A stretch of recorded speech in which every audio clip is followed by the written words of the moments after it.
Lu mungkin pernah nonton film mafia dan acara TV kayak The Godfather, Goodfellas, dan Narcos. Seenggaknya sekali dalam hidup lo. Obat-obatan, kekerasan, pembunuhan, dan perdagangan manusia adalah tema utama dalam media semacam itu. Tapi pernah nggak sih lo bertanya-tanya bagaimana geng-geng sebenarnya beroperasi di kehidupan nyata?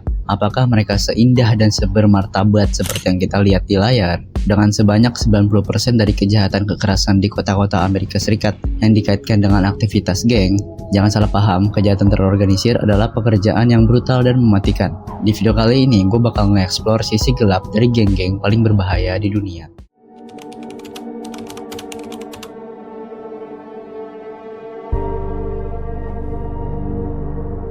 Solntsevskaya Bratva. Sorry banget kalau salah pengucapan, namanya susah anjir.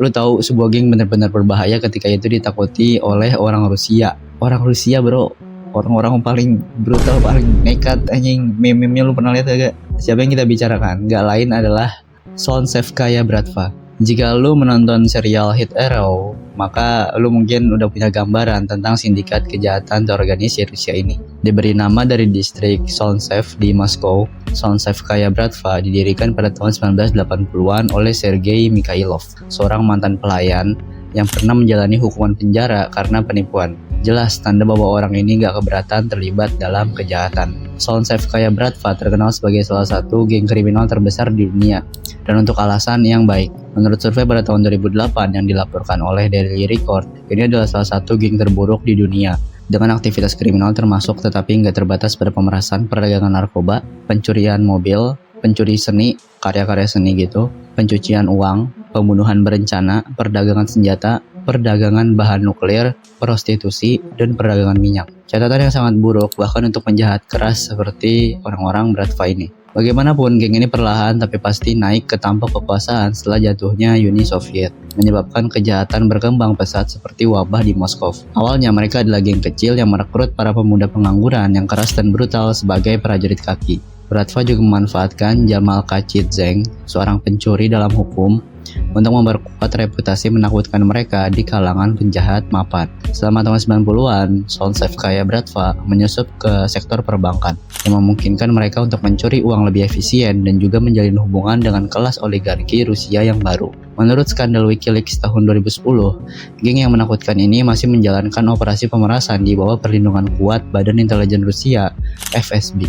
Saat ini, Solntsevskaya Bratva menghasilkan miliaran dolar berkat keterlibatan mereka dalam berbagai bisnis yang menguntungkan. Gak heran mengingat mereka cukup terhubung dengan beberapa oligarki terkaya di negara tersebut. Александр Аверин, Саша Авера, он же Авера Младший. Aryan Brotherhood. Bayangkan kelompok paling rasis dan ekstremis yang paling kejam, dan lu akan mendapatkan Aryan Brotherhood. Seperti namanya, geng ini penuh dengan neo-Nazi kulit putih yang keyakinannya pada dasarnya berarti mereka hanya menerima anggota kulit putih. Bicara tentang rasisme yang sangat terang-terangan. Aryan Brotherhood didirikan pada tahun 1964 di penjara San Quentin sebagai tanggapan terhadap munculnya geng penjara Afro-Amerika seperti Black Guerrilla Family. Seiring waktu, geng ini menjadi salah satu sindikat kejahatan paling kuat di Amerika Serikat, dengan dendam serius terhadap orang kulit berwarna lain. Anti-Defamation League menyebutnya sebagai geng penjara rasis tertua dan paling terkenal di Amerika Serikat, dan mereka bertanggung jawab atas jumlah pembunuhan di penjara yang sangat besar,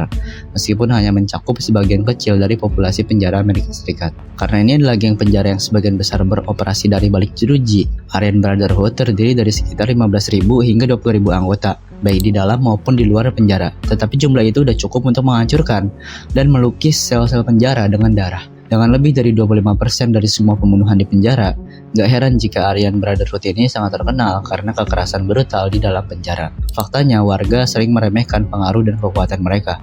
Tetapi orang-orang di dalam penjara sangat menyadari kekerasan ekstrim yang dilakukan geng ini terhadap mereka yang mereka benci, termasuk geng saingan. Siapapun yang berada di ujung tajam pisau geng ini bisa mengucapkan selamat tinggal pada hidupnya. Proses inisiasi Aryan Brotherhood gak kalah mengerikan dari aktivitas geng mereka. Anggota baru harus membuktikan kesetiaan mereka dengan membunuh atau membantu pembunuhan seorang narapidana malang untuk bisa masuk. Geng ini berfokus pada perdagangan narkoba, prostitusi, dan pembunuhan pembayaran. Lu bisa mengenali mereka dari jauh berkat tato swastika yang sangat mencolok.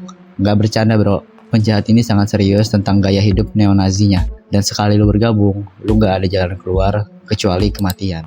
enter the brand's privileged ranks. Cosa Nostra. Ketika berbicara tentang geng yang terkenal, akan menjadi kesalahan jika kita nggak menyebutkan mafia Italia. Siapa yang nggak pernah mendengar tentang mob?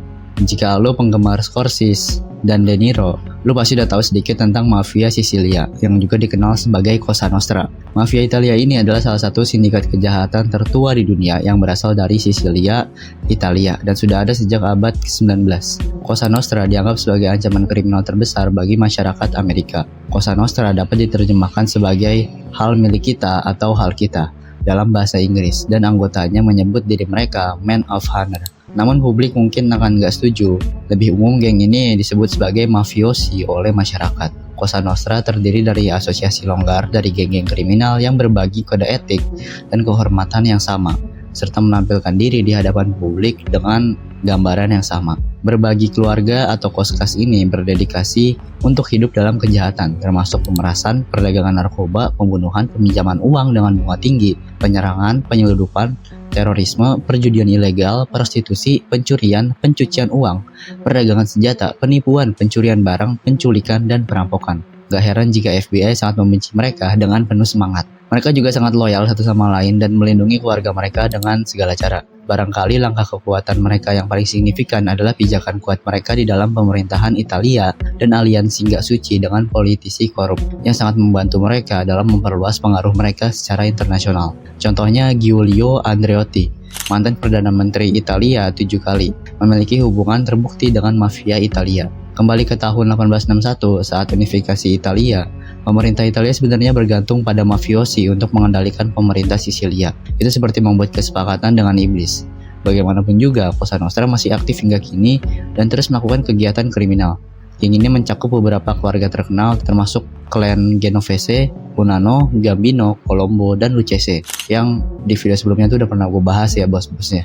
Meskipun aliansinya tetap bertahan, beberapa keluarga sedang berperang satu sama lain. Saat ini Cosa Nostra memiliki sekitar 25.000 anggota dan 250.000 asosiasi di seluruh dunia. Yakuza. Kita udah ngebahas tentang Italia dan Rusia, jadi mengapa kita nggak beralih ke negara lain? Mari kita lihat geng yang sangat berbeda, yaitu Yakuza, sindikat kejahatan terorganisir transnasional yang telah berusia lebih dari 100 tahun dan berasal dari Jepang, dengan ratusan ribu anggota di seluruh dunia. Pengaruh geng ini membentang dari Jepang hingga Korea Selatan, bahkan sedikit mampir-mampir ke Amerika Serikat. Menariknya, Yakuza masih dianggap sebagai salah satu organisasi kriminal paling canggih dan kaya. Terlepas dari reputasi mereka yang kejam, mereka lebih halus berkat kode etik mereka yang ketat dan fakta bahwa mereka menghindari pertunjukan kekerasan publik yang berlebihan yang dapat menarik perhatian pihak berwenang. Yakuza sering digambarkan di media sebagai adopsi dari ritual-ritual aneh ala samurai, serta praktik ritual lainnya yang gak konvensional, seperti ubitsume atau amputasi jari kelingking. Lalu sering melihat mereka digambarkan sebagai orang-orang misterius yang mengenakan jas dengan tubuh penuh tato dan rambut yang klimis. Seperti mafia Italia, hierarki Yakuza ini mirip dengan struktur keluarga atau family dari Italia. Seorang pemimpin yang dikenal sebagai oyabun atau bos mengawasi para pengikutnya yang disebut kobun. Hierarki yang kaku dan disiplin geng ini mengingatkan pada ideologi ultranasionalistik sayap kanan. Beralih ke aktivitas ilegal mereka, geng ini terlibat dalam pemerasan uang, penyeludupan, prostitusi, perdagangan narkoba, perjudian, peminjaman uang dengan bunga tinggi, kontrak kerja harian, dan berbagai raket lainnya. Mereka mengontrol banyak restoran, bar, perusahaan truk, agensi bakat, armada taksi, pabrik, dan juga terlibat dalam beberapa kegiatan jahat yang lebih baiknya disembunyikan. Selain itu, mereka juga sangat terlibat dalam pemerintahan Jepang, mendukung dan membiayai beberapa kandidat dan partai yang mereka inginkan untuk berkuasa. Benar-benar uang dapat membeli apa saja, dan mari kita katakan bahwa Yakuza ini sangat kaya banget. Sebagai salah satu geng terkaya di dunia, mereka diperkirakan memiliki pendapatan lebih dari 10 miliar dolar per tahun. Menariknya, Yakuza juga memposisikan diri mereka sebagai organisasi yang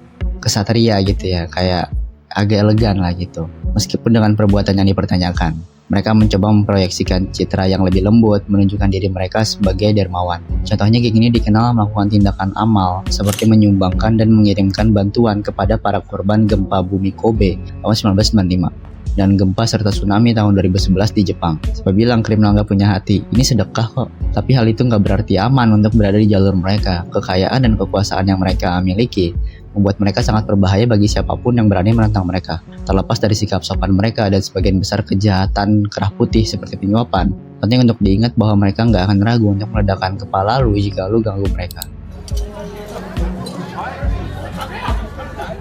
Kartel Sinaloa. Video ini nggak akan lengkap tanpa menyebut kartel Meksiko yang terkenal kejam. Jadi mari kita selami dunia penuh kekerasan dari kartel Sinaloa. Didirikan oleh Joaquin El Chapo Guzman yang udah gue sebut sering banget di video-video gue sebelumnya. Hector Palma Salazar, Ismael El Mayo, Zambada Garcia, dan Juan Jose El Azul Esparragoza Moreno pada tahun 1987. Kartel Sinaloa adalah aliansi dari beberapa kapo teratas di Meksiko. Kartel ini digambarkan sebagai organisasi perdagangan narkoba terbesar dan paling kuat di belahan bumi barat, dengan lebih dari 100.000 anggota. Kartel ini sering menjadi berita karena perang wilayah yang mematikan yang terus mereka hadapi.